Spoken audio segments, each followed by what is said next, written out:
Tere hommikust, sõidan siin jälle juppe vaatama M5-le. Tuning juppe! Värvilised lõdvikud, et ikka auto kiiremini läheks.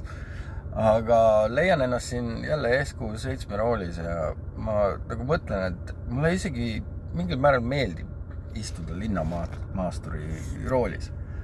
Aga ma nüüd võib-olla Audit ei ostaks, ikka kaldun sinna X7 poole, sellepärast, et mulle meeldib see BMW sõiduautolikkus nende linnamaasturites. Aga et mis mul siis nende linnamaasturite vastu on, tuleb välja, et ei olegi.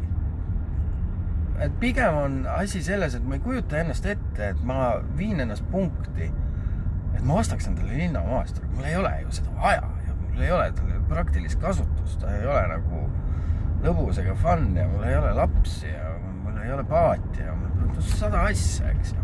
Ja see on enam-vähem nagu vaata seletatu sellega, et mõni inimene võib-olla ei osta endale kabrioletti, sest et ma ei ole nii edev, et ma endale kabrioletti tahaks. Ma ei tea, mida iganes või mis iganes tüüpi auto nende jaoks nagu tundub, et nende eksistents, nende elus või rahakoti kallal ei kusta end ära. Ja pean võtma nagu oma seisukohta natukene modifitseerima, et mul ei ole linnamaasturite vastu mitte midagi.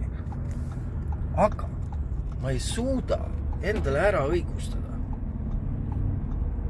selle omamist. Ja jah, nii ongi.